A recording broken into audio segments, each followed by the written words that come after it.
CHOI JONG-IN is the only hunter in solo leveling Arise who cannot crit. So you'd probably think he'd be a pretty bad character, right? Well, that's where you'd be wrong, as when built correctly, CHOI JONG-IN is by far one of the best DPS hunters in the game. Which then asks the question, how do you actually build him? Well, let me show you. So then let's start off by going over all of his best artifacts. And the first gear set that I'd recommend for him is going to be the one-hit kill gear set, as on the 2-set effect you can increase your ultimate skill damage by 25%, and this is pretty much going to be one of your main ways of increasing your damage. Pretty much because he can't crit, it means he can't use things like the toughness gear set. And then when it comes to this gear set, it's really the 4-set effect that where it does actually mainly shine, as pretty much what you can do is you can decrease your ultimate skill cooldown by 40%, and this plays a very important role within CHOI JONG-IN's kit as a whole. As his passive basically says in the first part that obviously he cannot deal critical hits, but his attack will increase by 40%. However, that's only really half of it, as the other half really does make his kit come to life and makes it a lot better, as pretty much whenever End of Days is used, which is his ultimate skill, you'll be able to apply the ultimate hunter buff, which basically not only will it reset the cooldown of Rain of Flames and Flame Spear, and if you don't know what they are, they're basically just his first and also second basic skill. So yeah, as I mentioned, you can reset the cooldown and also increase your attack and also defense penetration by 12%, which lasts for 15 seconds, which makes the one-hit kill gear set by far one of the best ones for him, as pretty much technically when you're decreasing your ultimate skill cooldown because you're using your ultimate more, you're also pretty much resetting the cooldown of your basic skills a lot more often as well. And then the final gear set I'd recommend, because there's not really many to use for him, is going to be the armed gear set, as pretty much on the 2-set effect you can increase your attack by 5%, which is going to be pretty good when you work it with his passive, which also increases your attack, so you're going to get a massive bonus just in general. And then the 4-set effect basically says whenever you attack, you'll ignore 15% of the target's defense. And then for accessories, because there's quite a few of them that do work around actually being able to crit in order to get buffs, it does mean that he doesn't also have a lot of options, as the first and possibly the best option is always going to be the Executioner gear set, as pretty much when you have the 4-set effect of it, when you attack an enemy that has 70% or less HP, you'll be able to increase your damage by 20%. And then the only other gear set that I'd recommend is going to be Concentration of Firepower, but I wouldn't recommend this as much, as pretty much all this does you'll be able to increase your basic skill damage up to 18%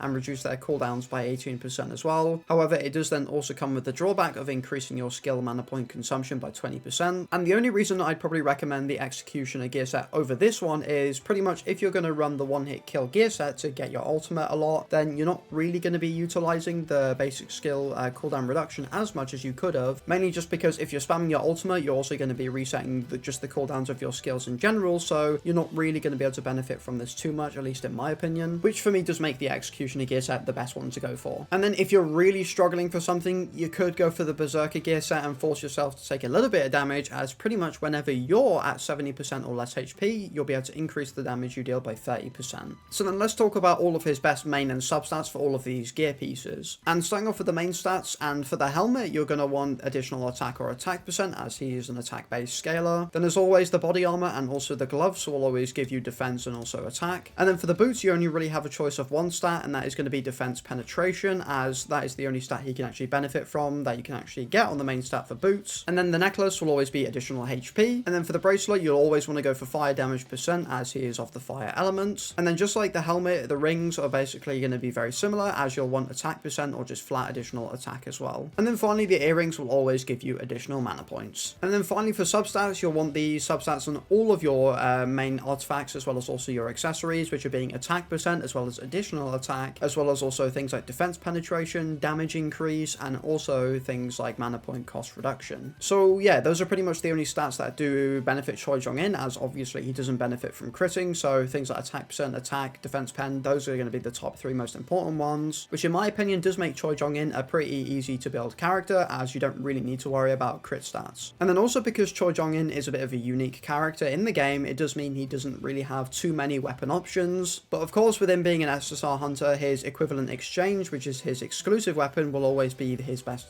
in-slot weapon, as you can increase your attack by 5%, which can go all the way up to 18% if you do have it at max dupes, which is a really good increase and it will work really well with his passive. And also when attacking targets that have been burnt by CHOI JONG-IN, you'll be able to decrease your target's defense by 7% for 5 seconds as well, which then once again does tie into him having a lot of defense penetration and stuff like that. And then this buff can also be increased to 20%, which will also then again last for 5 seconds, which will 100% make it the best weapon weapon for Choi Jong-in. And then for SR options, there's really only one weapon that you want to use for him, unfortunately, and that is going to be the Steel Longsword, as this will increase your elemental weakness damage by 4.5%, which will go all the way up to 12%. And the reason why this is pretty much the only other SR weapon you'd want to use is because the others just aren't very good for him, as the only other two attack scaling weapons are the Steel Dagger as well as also the Steel Bow. And what makes these weapons pretty much useless on Choi is pretty much just the passives that they do apply, as the Steel Bow will increase your crit damage by 9%, going all the way up to 24%, and as I've mentioned before many times, Choi Jong-in can't crit, so this is useless. And then the reason why this Steel Dagger is also kind of useless on him is because it only increases your basic attack damage from 6%, going all the way up to 16%. And then the reason why this weapon is also useless is because Choi Jong-in is a skill spammer as well, thanks to his ultimate resetting their cooldowns, so it means you don't really have that many opportunities to use his basic attacks. And one of the best ways in increasing your character's damage is by leveling up their right skills, with the first two being Rain of Flames and also Flame Spear being both of his basic skills, as these offer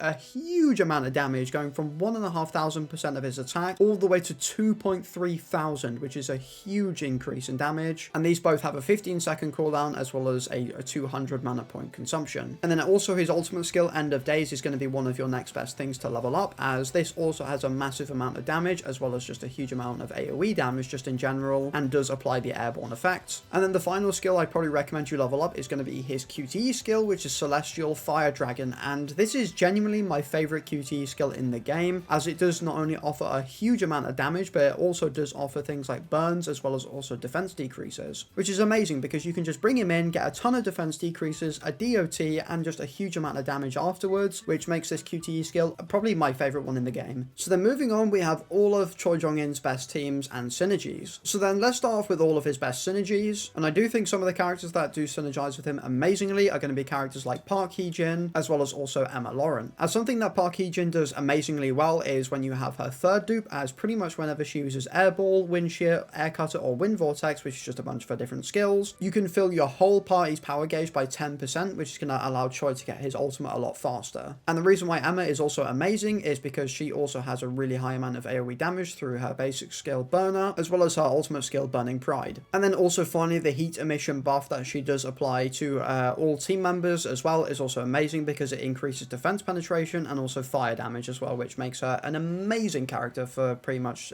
any fire DPS. And then Min Byung-gu you might find a little bit surprising, as I've mentioned before, because he's an amazing crit buffer. However, if you're going to bring him, it's not for that, but it's mainly because of his QTE skill, which is Divine Punishment, as pretty much what this will do, it'll just obviously deal damage and stuff like that, but the main thing about it is pretty much whenever this skill is used, you'll be able to fill your whole team's power gauge by 50%. So then for teams, as I mentioned, I think this team is going to be one of Choi's best teams, as you do have characters like Emma as well as also Min Byung-gu for damage support and also just a bunch of other different things. And then in this team you can pretty much replace Min Byung-gu with any other supporting based character like Yoo Jin-ho or somebody like that if you would like to. And then also, as before mentioned, Park Hee-jin is probably sort of a free-to-play option for if you don't have Min Byung-gu, as she also does increase your whole team's power gauge. And then for shadows, it's pretty self-explanatory, as you'll always, for your Shadow Authority leader, you'll always want it to be Blade / Baraka, as he does offer you a whole team attack increase. And then pretty much for the rest of the shadows, it's really up to you. I'd probably recommend Iron for the shield creation if you do have him leveled up to a certain rank, and then Egress if you want some single target damage through his bleed debuffs, or you could also use Tang for things like his stuns as well. So there you have it for today's video. Choi Jong-in is an amazing DPS and a unique one as well, and is someone that's really fun to use and is someone that I've used a lot. And if you did enjoy this video or you found it useful just in general, then don't forget to like and subscribe, as it helps a ton, and click the link down below to support me as a creator, and I'll see you all in the next video. Peace!